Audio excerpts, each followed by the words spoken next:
മണി മാജിക്കിലേക്ക് സ്വാഗതം.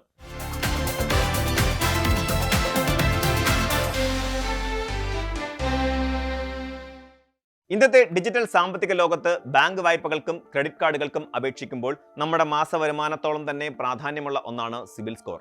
ഭവന വായ്പയോ വ്യക്തിഗത വായ്പയോ വാഹന വായ്പയോ ആകട്ടെ, അപേക്ഷ ലഭിച്ചാലുടൻ ബാങ്കുകളും നോൺ ബാങ്കിംഗ് ഫിനാൻഷ്യൽ കമ്പനികളും ആദ്യം പരിശോധിക്കുന്നത് ഈ മൂന്നക്ക സംഖ്യയാണ്. ഉയർന്ന സിബിൽ സ്കോർ കുറഞ്ഞ പലിശ നിരക്കിൽ വേഗത്തിൽ വായ്പ ലഭ്യമാക്കുമ്പോൾ മോശം സ്കോർ അപേക്ഷ നിരസിക്കപ്പെടാനോ ഉയർന്ന പലിശ നൽകേണ്ടി വരുന്ന സാഹചര്യത്തിലേക്കോ വഴിവെക്കുന്നുണ്ട്. എന്നാൽ അടിയന്തര ആവശ്യങ്ങളോ അക്കൗണ്ടിൽ പണമില്ലാത്ത സാഹചര്യങ്ങളോ സാങ്കേതിക തടസ്സങ്ങളോ കാരണം EMI തുക കൃത്യസമയത്ത് അടയ്ക്കാൻ സാധിക്കാതെ വരുമ്പോൾ ഒരു സാധാരണക്കാരന്റെ മനസ്സിൽ ഉയരുന്ന ഒരു പ്രധാന ചോദ്യമാണ് ഈ ഒരു തിരിച്ചടവ് മുടങ്ങുന്നത് സിബിൽ സ്കോറിനെ ഉടനടി ബാധിക്കുമോ എന്നത്. ഒരു EMI തീയതി തെറ്റിയാൽ അടുത്ത ദിവസം തന്നെ സിബിൽ സ്കോർ തകരുമെന്ന ഭയം പലർക്കുമുണ്ട്. എന്നാൽ യഥാർത്ഥത്തിൽ ചെറിയ കാലതാമസം നേരിട്ട് റിപ്പോർട്ടുകളിൽ വരില്ല. നിശ്ചിത തീയതി കഴിഞ്ഞ് 1 മുതൽ 7 ദിവസത്തിനകം തുക തിരിച്ചടയ്ക്കുകയാണെങ്കിൽ അത് സാധാരണയായി സിബിൽ സ്കോറിൽ റിപ്പോർട്ട് ചെയ്യപ്പെടുകയില്ല. എന്നിരുന്നാലും ബാങ്കുകൾ EMI ബൗൺസ് ചാർജുകൾ, ലേറ്റ് ഫീ, പ്രോസസ്സിംഗ് പിഴകൾ എന്നിവ നിങ്ങളിൽ നിന്ന് ഈടാക്കും. പ്രധാനപ്പെട്ട പ്രതികൂല മാറ്റം സംഭവിക്കുന്നത് മുടക്കം 30 ദിവസത്തിലകം നീണ്ടു നിൽക്കുമ്പോഴാണ്. റിസർവ് ബാങ്ക് ഓഫ് ഇന്ത്യയുടെയും ധനകാര്യ സ്ഥാപനങ്ങളുടെയും മാനദണ്ഡങ്ങൾ അനുസരിച്ച് 30 ദിവസത്തിലകം തിരിച്ചടവ് നീണ്ടാൽ ബാങ്കുകൾ ഈ വിവരങ്ങൾ ക്രെഡിറ്റ് ബ്യൂറോകൾക്ക് കൈമാറുന്നു. ഇതോടെ നിങ്ങളുടെ സിബിൽ റിപ്പോർട്ടിൽ ഡേയ്സ് പാസ്റ്റ് ഡ്യൂ അഥവാ DPD എന്ന കോളത്തിൽ മുടങ്ങിയ ദിവസങ്ങളുടെ എണ്ണം രേഖപ്പെടുത്തും. ഇത് നിങ്ങളുടെ ക്രെഡിറ്റ് സ്കോറിൽ ഒറ്റയടിക്ക് 50 മുതൽ 100 പോയിന്റ് വരെ കുറവ് വരുത്താൻ കാരണമായേക്കാം.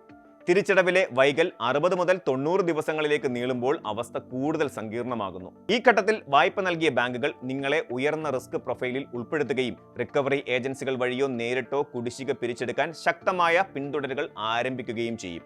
90 ദിവസത്തിലകം തിരിച്ചടവ് മുടങ്ങുന്ന ഘട്ടത്തിലാണ് ബാങ്ക് ആ അക്കൗണ്ടിനെ നോൺ പെർഫോമിംഗ് അസറ്റ് അഥവാ NPA ആക്കി തരംതിരിക്കുന്നത്. ഈ ഘട്ടമെത്തിയാൽ നിങ്ങളുടെ സിബിൽ സ്കോറിന് കനത്ത തിരിച്ചടി ഉണ്ടാകുമെന്ന് മാത്രമല്ല, ക്രെഡിറ്റ് പ്രൊഫൈലിലെ ഈ കറുത്ത പുള്ളി വർഷങ്ങളോളം മായാതെ നിൽക്കുകയും ചെയ്യും. ഭാവിയിൽ മറ്റൊരു ബാങ്കിൽ നിന്നും വായ്പയോ ക്രെഡിറ്റ് കാർഡോ സ്വന്തമാക്കുക എന്നത് ഇതോടെ അങ്ങേയറ്റം പ്രയാസകരമായി മാറുന്നു. മുൻപ് ബാങ്കുകൾ മാസം തോറും മാത്രമായിരുന്നു ഉപഭോക്താക്കളുടെ പേയ്മെന്റ് വിവരങ്ങൾ ക്രെഡിറ്റ് ബ്യൂറോകൾക്ക് അയച്ചിരുന്നത്. എന്നാൽ പുതിയ റിസർവ് ബാങ്ക് ഓഫ് ഇന്ത്യ നിയമങ്ങൾ അനുസരിച്ച് ബാങ്കുകൾ ഇപ്പോൾ ഓരോ 15 ദിവസത്തിലും ഉപഭോക്താക്കളുടെ തിരിച്ചടവ് വിവരങ്ങൾ അപ്ഡേറ്റ് ചെയ്യുന്നുണ്ട്. ഇതിനർത്ഥം മുൻപ് ഒരു തിരിച്ചടവ് വൈകിയാൽ ബ്യൂറോയിൽ വിവരങ്ങൾ എത്താൻ സമയം ലഭിച്ചിരുന്നുവെങ്കിൽ ഇപ്പോൾ വിവരങ്ങൾ വളരെ വേഗത്തിൽ സിബിൽ സിസ്റ്റത്തിൽ പ്രതിഫലിക്കും. അതിനാൽ തിരിച്ചടവ് വൈകിയാൽ സ്കോർ താഴേക്ക് പതിക്കുന്നതിന്റെ വേഗത വർദ്ധിച്ചിട്ടുണ്ട്. അതേസമയം തന്നെ ബാക്കി നിൽക്കുന്ന കുടിശ്ശിക തുക അടച്ചു തീർത്താൽ ആ നല്ല മാറ്റം വളരെ വേഗത്തിൽ സിബിൽ റിപ്പോർട്ടിൽ രേഖപ്പെടുത്തുമെന്നതും ഈ 15 ദിവസത്തെ പുതിയ RBI റിപ്പോർട്ടിംഗ് രീതിയുടെ ഗുണമാണ്. മോശമായ ക്രെഡിറ്റ് സ്കോർ ഒരു സ്ഥിരമായ ശിക്ഷയല്ല, മറിച്ച് സാമ്പത്തിക അച്ചടക്കത്തിലൂടെ തിരികെ പിടിക്കാവുന്ന ഒന്നാണ്. നിങ്ങളുടെ സ്കോർ ഉയർത്താൻ ആദ്യം ചെയ്യേണ്ടത് എല്ലാ EMIകളും ക്രെഡിറ്റ് കാർഡ് ബില്ലുകളും വീഴ്ച വരുത്താതെ കൃത്യസമയത്ത് അടച്ചു തീർക്കുക എന്നതാണ്. അക്കൗണ്ടിൽ നിന്നുള്ള ഓട്ടോ ഡെബിറ്റ് അല്ലെങ്കിൽ നാച്ച് സംവിധാനം സജ്ജമാക്കുകയോ കലണ്ടറുകളിൽ ഓർമ്മപ്പെടുത്തലുകൾ വയ്ക്കുകയോ ചെയ്യുന്നത് തീയതികൾ മറന്നു പോകുന്നത് പൂർണ്ണമായി ഒഴിവാകും. കൂടാതെ നിലവിലുള്ള പഴയ കുടിശ്ശികകൾ തുക എത്ര ചെറുതാണെങ്കിലും മുൻഗണന നൽകി എത്രയും വേഗം അടച്ചു തീർക്കാൻ ശ്രദ്ധിക്കണം.